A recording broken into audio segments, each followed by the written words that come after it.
In the vast and turbulent landscape of 19th-century Brazil, a land shaped by sugarcane fields, dense forests, and the cruelty of human bondage, stories were not written first in books, they were whispered.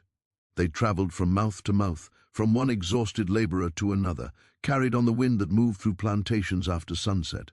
Among these stories, one name slowly grew heavier than the rest, gaining weight with every retelling: Dryfoot. No one could say exactly when Dryfoot was born. Even during his lifetime, the date was already lost to time. Some said he was born at the edge of the 18th century. Others claimed he'd already been a grown man when their grandfathers were young, in a world where enslaved people were denied records, surnames, and even birthdays. Time itself became uncertain. What mattered more than dates was presence, and Dryfoot's presence was impossible to ignore. From the earliest accounts, he was described as unnaturally large, not merely tall, but towering. A man whose shadow stretched longer than others at sunrise and sunset, whose steps seemed heavier, slower, as if the earth itself noticed him. His nickname, Dryfoot, came from his most striking feature: his feet. They were said to be enormous, cracked and hardened like dried riverbeds, resistant to thorns, stones, and heat. Some claimed he could walk barefoot across burning soil without flinching. Others swore his footprints were so deep that rainwater collected in them long after he passed. In plantation society, nicknames were rarely affectionate. They reduced a person to a single trait, stripping away identity. Yet Dryfoot's name did something different. It elevated him. It turned him into a figure of curiosity, then fear, and finally legend. The first whispers about him spread among enslaved Africans and Afro-Brazilians long before plantation owners took notice. At night, when labor ended and chains rested but never truly loosened, people spoke about a giant who could lift what three men could not, who endured punishments that broke others, who seemed to age differently, as if time struggled to claim him. These stories were not born from admiration alone. They were shaped by desperation. In a system designed to crush the human spirit, the idea of someone who could not easily be crushed became a form of hope. Dryfoot was said to have come from African ancestry, like most enslaved people in Brazil, but no single region was agreed upon. Some believed his parents were brought from Central Africa, others said West Africa. Over generations, these details blurred. What remained clear was that he represented continuity: Africa to Brazil, freedom to bondage, humanity to property. His body carried that history, large and scarred, like a living archive. When plantation overseers first noticed him, they saw not a legend, but a resource. His size made him valuable for the most brutal labor: clearing forests, hauling stones, lifting sugarcane carts stuck in mud. Where oxen struggled, Dryfoot was forced to step in. His physical difference, which might have made him extraordinary in another world, became his curse in this one. Yet even under exploitation, stories around him changed tone. He did not collapse as others did. He did not die young, as so many enslaved men did. Years passed. Decades followed. Faces around him changed. New captives arrived. Old ones disappeared into death, sale, or escape. But Dryfoot remained. He aged, yes, but slowly, strangely. His back bent, his beard grayed, yet his presence endured. This longevity became the seed of myth. People began to count time by him. A child would hear Dryfoot was already strong when your grandfather was a boy.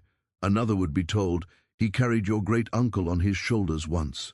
In oral cultures, repetition gives life to memory, and Dryfoot's name survived repetition after repetition.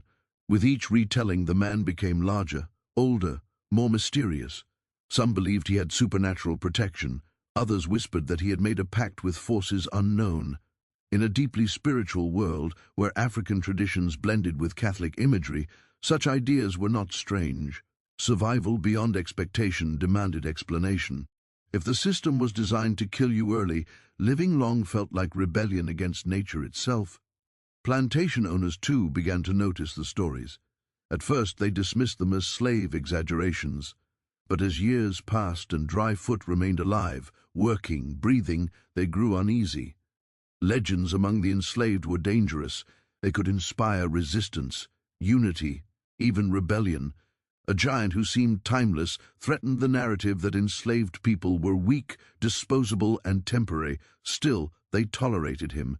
In fact, some exploited his legend.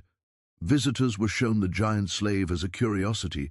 His size became spectacle, another form of dehumanization. He was spoken about, never spoken to. His story was told by others, never by himself. What did Dryfoot think of his own legend?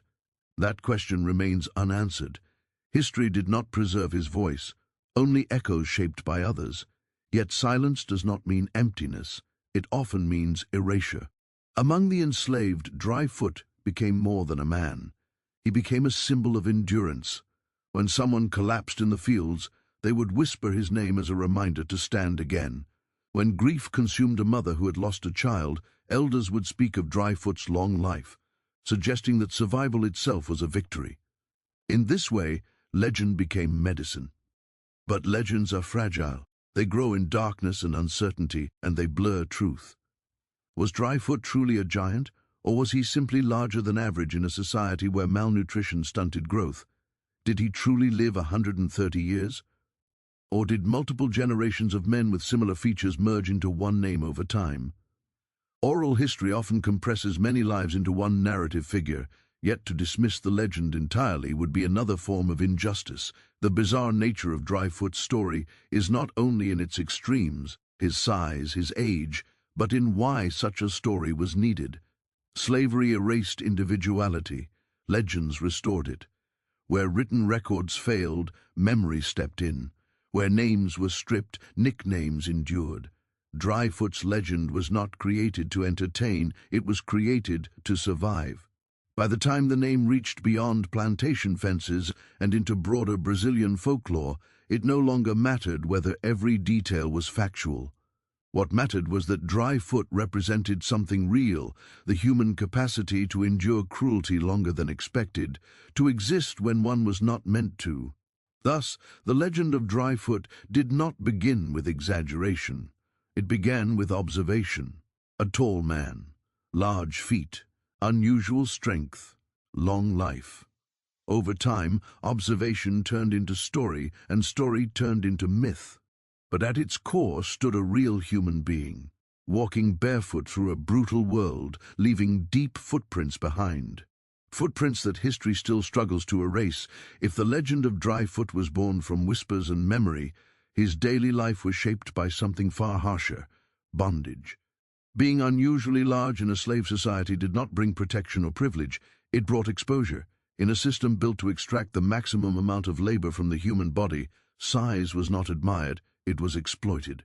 For Dryfoot, his towering frame became both his defining trait and his lifelong BU. On Brazilian plantations in the 19th century, enslaved people were assigned work according to perceived strength and endurance. Children were sent to lighter tasks, women often to domestic labor or the fields, and strong men to the most punishing physical work. Dryfoot was placed immediately at the extreme end of this hierarchy.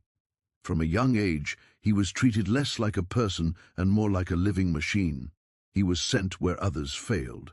When dense forests needed clearing, Dryfoot was there. When carts overloaded with sugarcane sank into mud, Dryfoot was summoned. When stones had to be dragged to build walls, mills, or roads, overseers pointed at him. The whip followed closely behind. His size created an illusion that he felt less pain, that exhaustion reached him later, that his body could absorb cruelty without consequence. This illusion justified endless punishment in the minds of those who owned him.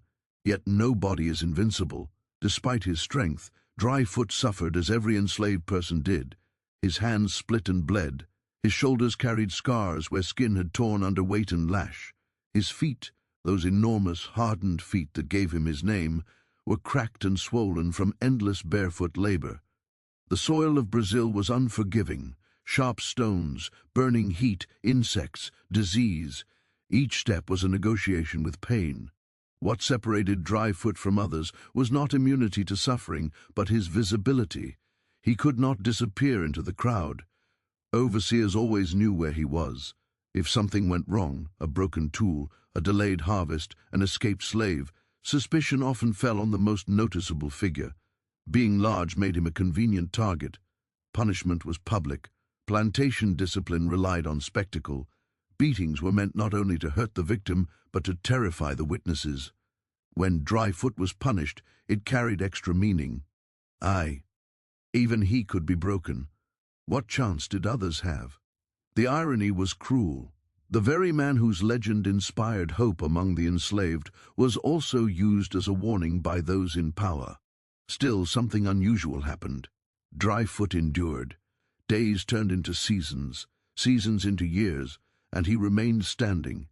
He worked through injuries that would have killed others. Fever came and went, hunger was constant. Death visited the quarters repeatedly, yet he survived. Survival itself became an act of resistance, not organized rebellion but stubborn existence in a world that expected his early death. Among fellow slaves, reactions to Dryfoot were complex. Some feared him. His size and silence unsettled them, especially in a society where violence was ever present. Others admired him deeply. They sought his presence during hard labor, believing that standing near him made overseers hesitate, if only slightly. Children stared at him in awe, measuring themselves against his legs as if he were a landmark rather than a man. Dryfoot rarely spoke, according to legend. Silence was both shield and prison. Speaking too much could invite punishment. Speaking too little made others project their own fears and hopes onto him. In that silence, he became whatever people needed him to be: protector, warning, miracle, monster. At night, after labor ended, the quarters filled with quiet conversations. It was here that Dryfoot's true influence emerged. He was said to listen more than he spoke. When he did speak, his words were simple, practical, grounded in survival. He did not promise freedom. He did not preach rebellion. He spoke of endurance, how to breathe through pain, how to pace strength, how to survive tomorrow. This practicality made him dangerous in a different way. Plantation owners feared grand revolts, but they underestimated the power of quiet knowledge passed from one body to another.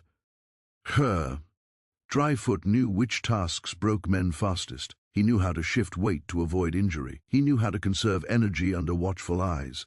These small lessons spread quietly, invisibly, improving survival odds for others. Yet survival came with cost. Because of his strength, Dryfoot was often separated from those he grew close to.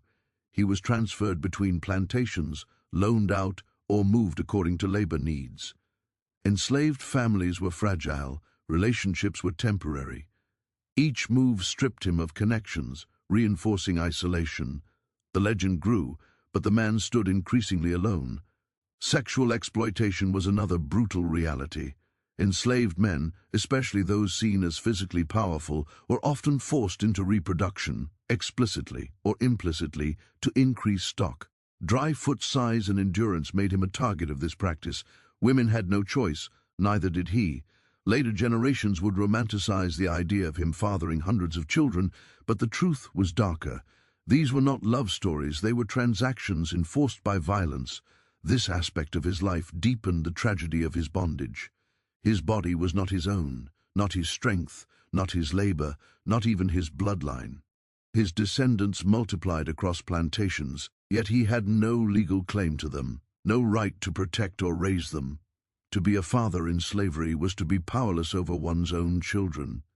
Still, among the enslaved, kinship extended beyond blood. Dryfoot became a communal figure, an uncle, a grandfather, a silent guardian. When punishment loomed, people watched his reactions. When despair set in, they remembered his survival. His continued existence was proof that the system, however cruel, did not always win quickly. Over time, overseers themselves began to change how they treated him, not out of kindness, but calculation. Killing Dryfoot would erase a valuable poor asset, and potentially provoke unrest. His legend had grown too large. Hurting him too severely risked angering the very workforce they relied upon. Thus, his body occupied a strange space, still enslaved, still abused, but also strategically preserved. This fragile balance allowed him to age. As his hair grayed and his movements slowed, his labor changed. He supervised heavy tasks, trained younger slaves, carried loads others could not. Age brought slight reprieve, but never freedom. Even in old age, his presence was demanded. Even in weakness, his legend was exploited. Life in bondage for Dryfoot was therefore a contradiction. His body made him exceptional, but slavery ensured he remained disposable. His endurance inspired others, but it also extended his suffering. Each year he lived was both a victory and a sentence. By the time stories began to claim he had lived longer than any man should, the truth beneath them was clear. Dryfoot did not survive because slavery was kind. He survived in spite of it. Time behaved strangely around Dryfoot. That was how people described it, not as if he outran time, but as if time slowed down in his presence, unsure of how to claim him. On plantations where life expectancy for enslaved men was brutally short, where bodies were used up and discarded within decades, Dryfoot remained. Year after year, season after season, he endured. Faces around him changed, overseers aged and disappeared, children grew into adults and then into the elderly, yet Dryfoot was still there. This persistence confused people, it unsettled them, and slowly it transformed him from a man into a question no one could answer. In the world of slavery, time was not measured by calendars or birthdays. It was measured by harvests, by scars, by funerals. Most enslaved people could not say how old they were. Records were not kept for their humanity, only for their market value. In such a system, aging became a blur. Someone was young, then suddenly old, often without transition. Dryfoot, however, seemed to pass through these stages differently. He aged, but not in the expected way. His strength faded slowly. His posture bent gradually. His eyes deepened rather than dulled. To those around him, it felt as if he belonged to multiple generations at once. Children believed he had always been there. Elders believed he would always remain. This perception gave birth to the most extraordinary claim attached to his name, that Dryfoot lived to be 130 years old. In a time of disease, malnutrition, and relentless labor, such an age bordered on the impossible. Even plantation owners, who dismissed most slave stories, struggled to explain his longevity. Some claimed exaggeration. Others blamed confusion. Perhaps several large men had been remembered as one. Yet none could deny that Dryfoot had lived far longer than expected, far longer than most enslaved men ever could. Among the enslaved, his long life carried deep meaning. It suggested that survival itself could be an act of defiance. In a system designed to erase people quickly, existing beyond expectation felt like rebellion against fate. Dryfoot did not need to escape to resist. His body, still breathing, still moving, still present, became a quiet contradiction to the logic of slavery. As decades passed, stories about him grew increasingly layered. Some said he had arrived in Brazil already grown, already massive. Others claimed he remembered Africa, remembered freedom, remembered a world before chains. Whether true or not, these stories placed him beyond ordinary human time. He was no longer just someone who lived long, he was someone who remembered longer. Memory itself became his power. Oral history does not follow strict timelines. It bends, repeats, merges, in commune. It is denied written records. Memory becomes flexible, shaped by meaning rather than precision. Dryfoot's story expanded within this space. His age stretched with each retelling because his survival needed to feel extraordinary to match the suffering it endured. Saying he lived 70 years was not enough. Saying 100 was closer. Saying 130 felt right, not because it was proven, but because it felt true. Plantation owners viewed this differently. Longevity in an enslaved man raised uncomfortable questions. Why had he not died like others? Why had illness spared him? Why had punishment not broken him? Some suspected special treatment, others feared unrest if he were harmed. A few leaned into superstition, influenced by the same spiritual currents that shaped enslaved beliefs. In Brazil, African spiritual traditions blended with Catholicism, creating a world where the supernatural was never far from daily life. A man who defied time easily became associated with unseen forces. Dryfoot himself offered no explanation. He did not claim magic. He did not deny it. Silence allowed others to decide, And so explanations multiplied. Some said he was protected by ancestral spirits. Others believed suffering had hardened him beyond ordinary limits. A few whispered darker ideas, that death had tried to take him and failed, that he walked a line between worlds. But there is another explanation, less dramatic and more painful. Dry Foot survived because he adapted completely. He learned how to ration his strength, how to endure hunger, how to work without wasting energy. He learned when to push and when to endure quietly. Survival in slavery often favored not the strongest, but the most careful.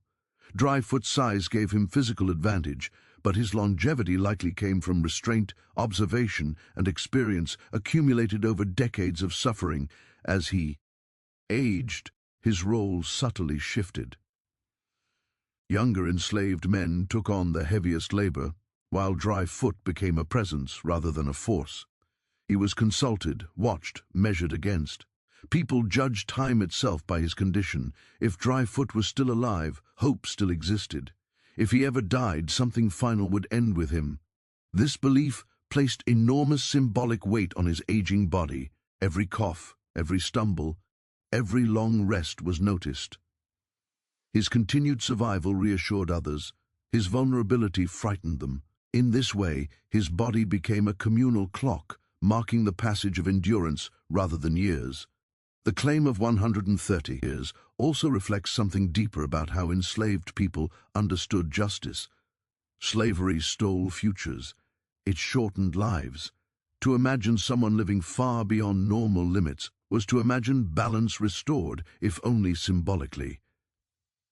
Dry Foot's extended life felt like compensation for stolen freedom, stolen youth, stolen choice. It did not undo the suffering, but it softened its finality. Modern historians would approach this story cautiously. They would point to the lack of documentation, the likelihood of oral exaggeration, the possibility that multiple individuals were merged into one legend, and they would not be wrong. But history is not only a record of facts, it is also a record of what people needed to believe in order to survive. Dry Foot's age belongs to that category of truth, emotionally accurate, even if biologically uncertain. What cannot be dismissed is this: Dry Foot lived long enough to witness enormous change. He saw generations born into slavery and die in it. He likely witnessed shifts in laws, rumors of abolition, changes in overseers and plantation structures. Each change promised something, then delivered little. Time moved forward, but freedom lagged behind.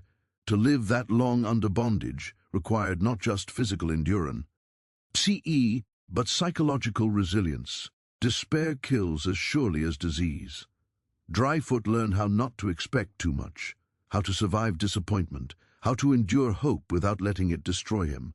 That balance between hope and acceptance may have been his greatest survival skill. In the end, whether Dry Foot lived 90 years or 130 matters less than what his story reveals. He became a man who seemed to outlast the system designed to consume him. His long life exposed the unnatural violence of slavery. When survival itself appears miraculous, the environment is clearly deadly. Dry Foot did not defeat time in a heroic sense. Time still took his youth, his freedom, his relationships, his body, but it failed to erase him quickly. And in a world built on erasure, that failure became legend. His life stretched so long in memory because people needed proof that the enslaved were more than brief, disposable lives.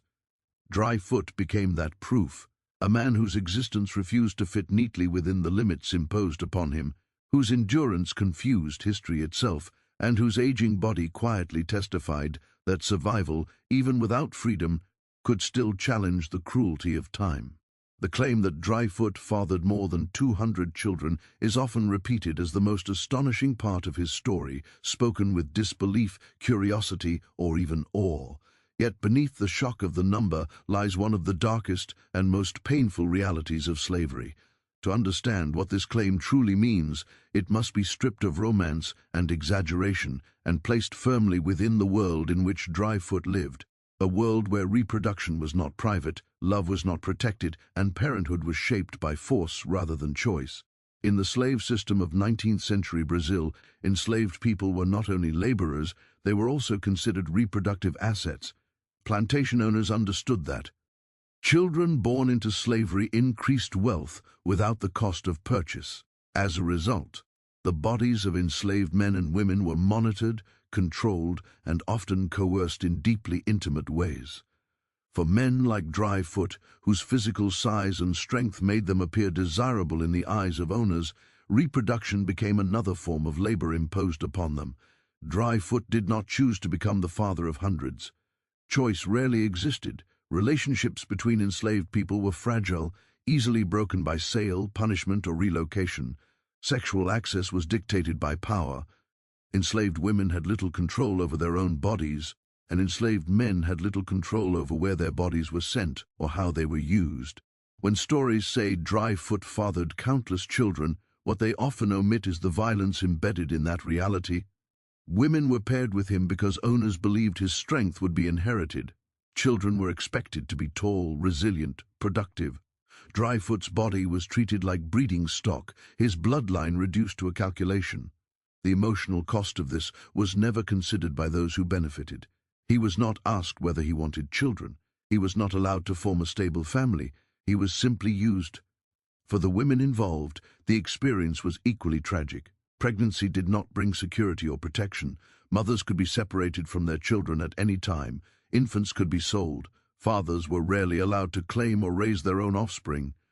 In this system, family existed in fragments, temporary, vulnerable, always under threat. Over decades, Dryfoot's children would have been scattered across plantations, towns, and regions. Many would never know who their father was. Others might know only his nickname, whispered with a mixture of pride and sorrow. Some may have grown up hearing that they were descended from the giant who never seemed to die. That knowledge could inspire strength, but it could not restore what slavery had stolen: connection, continuity, belonging. The number 200 itself must be understood symbolically as well as literally.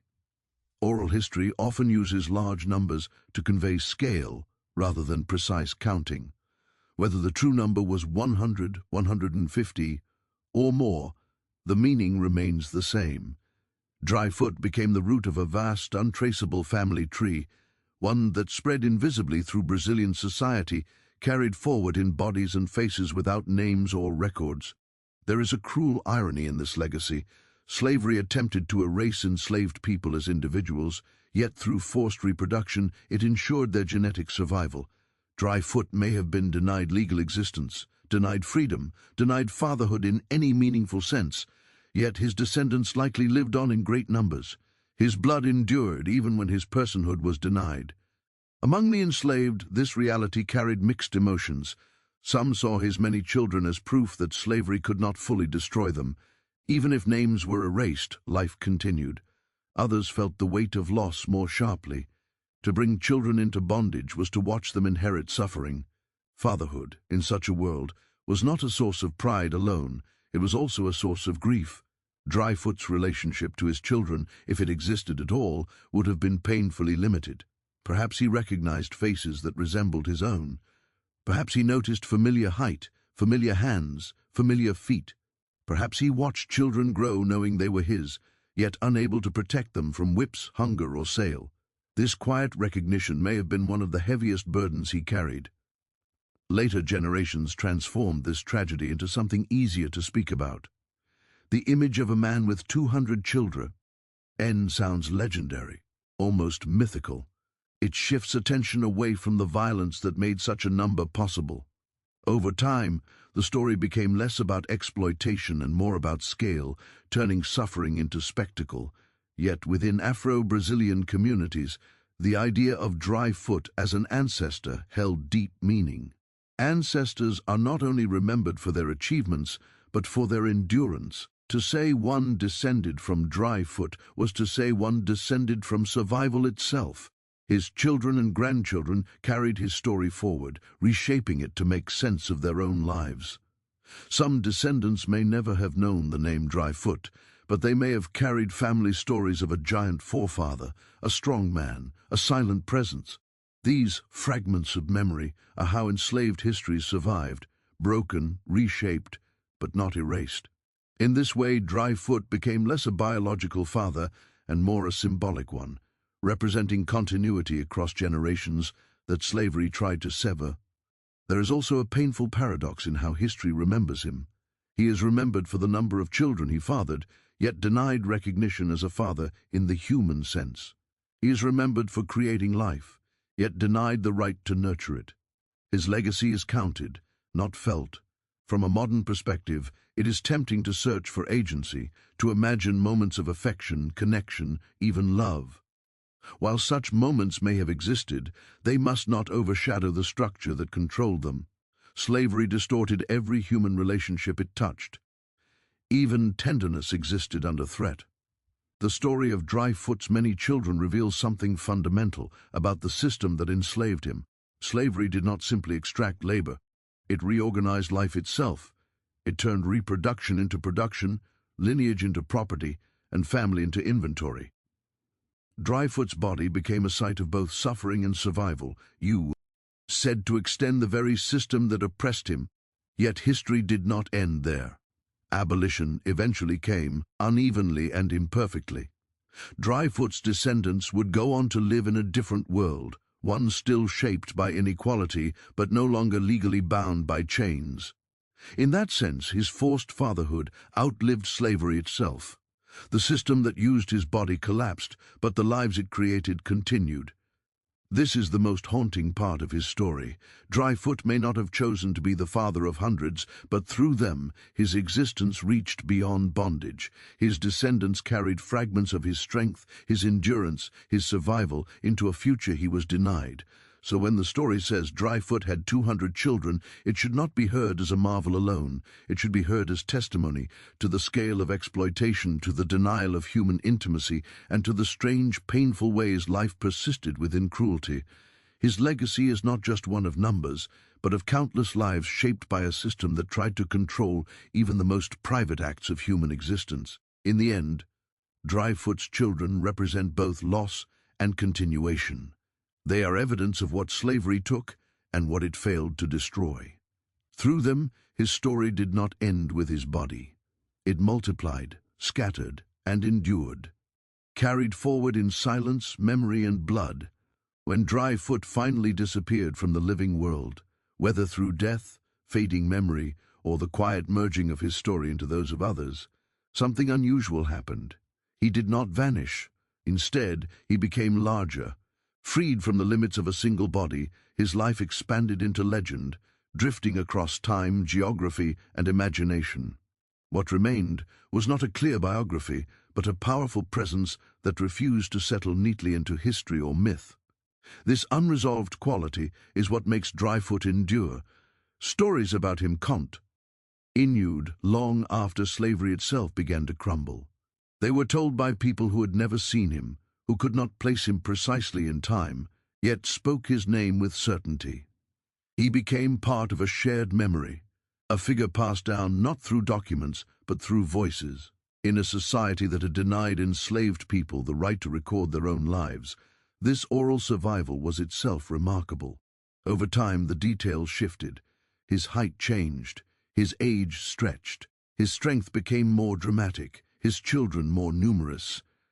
This was not dishonesty, it was storytelling shaped by need. Each generation reimagined Dryfoot to speak to its own struggles. During slavery, he represented endurance. After abolition, he represented ancestry and survival. In moments of hardship, he became proof that suffering could be lived through. This blending of fact and folklore makes modern readers uneasy. We are trained to ask what is true, and to discard what cannot be proven. But for people whose history was systematically erased, truth lived not only in accuracy, but in meaning. Dryfoot's story was never meant to satisfy historians alone.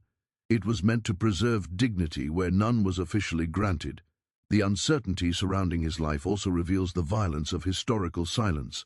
Plantation records meticulously counted crops, profits, and punishments, yet rarely captured the inner lives of the enslaved. If Dryfoot existed only in legend, it is because the system that owned him refused to acknowledge his humanity. Myth filled the gap left by neglect. In Brazilian cultural memory, figures like Dryfoot occupy a special space. They are not saints, not heroes in the traditional sense, but survivors elevated by collective remembrance. Their power comes not from victory, but from persistence. Dryfoot did not overthrow slavery. He did not escape it. Yet his story exposes the unnatural cruelty of a system that made survival itself extraordinary. Modern interpretations of his life often focus on the bizarre elements: the giant body, the impossible age, the countless children. These aspects draw attention, but they also risk distortion. When consumed without context, the story becomes spectacle, repeating the same objectification he suffered in life. The challenge is to remember him without turning him into entertainment. Dryfoot's legend invites a deeper question: how many lives like his were lost entirely? For every story that survived, countless others disappeared without trace. His memory stands in for many unnamed people whose endurance went unrecorded. In that sense, he is less an individual and more a representative, a single name carrying the weight of many silences. There is also discomfort in acknowledging how little can be known for certain. We may never know his real name, his birthplace, his exact age, or how he truly felt about the life imposed upon him. But absence of detail does not equal absence of humanity. In fact, it demands greater care. To approach his story ethically is to resist filling gaps with fantasy that softens suffering. Dryfoot's continued presence in storytelling suggests something fundamental about how societies process trauma. Pain too large to confront directly often becomes legend. By stretching a life into myth, communities can talk about suffering without being crushed by it. The extraordinary becomes a vessel for the unbearable. As time passed, Dryfoot's image likely changed with Brazil itself. In a post-slavery society grappling with inequality, racism, and forgotten histories, his story could be reclaimed as evidence of resilience. His descendants, known or unknown, carried fragments of his existence forward, often without recognition. The legend became a way to assert presence in a nation that preferred forgetting. What remains striking is that Dryfoot's life does not resolve neatly. There is no clear moral, no triumphant ending. He did not receive justice. He did not live to see true freedom. His endurance did not redeem the system that enslaved him. And yet, his story refuses to end in despair. Survival, even incomplete, left an imprint. In this way, Dryfoot challenges how we define significance. History often celebrates those who change the world through action. His story suggests another form of importance, being evidence. Evidence that human beings can endure unimaginable conditions. Evidence that systems of oppression rely on erasure to function. Evidence that memory, even when fragmented, can resist that erasure. The tension between myth and history in his story should not be resolved too quickly. To insist on pure fact risks silencing him again. To embrace myth uncritically risks distorting his suffering. Hold. Ing both together, acknowledging uncertainty while honoring meaning, offers a more honest approach. Dryfoot's legacy ultimately lies not in numbers or extremes, but in what his story exposes. It exposes the cruelty of slavery, the resilience of the enslaved, and the fragile ways memory survives violence. His life, however long it truly was, stands as a reminder that endurance itself can be a form of testimony. Even now, his name provokes curiosity. People ask whether he was real, whether such a life was possible. That questioning is itself part of his legacy. It forces confrontation with a past that resists easy understanding.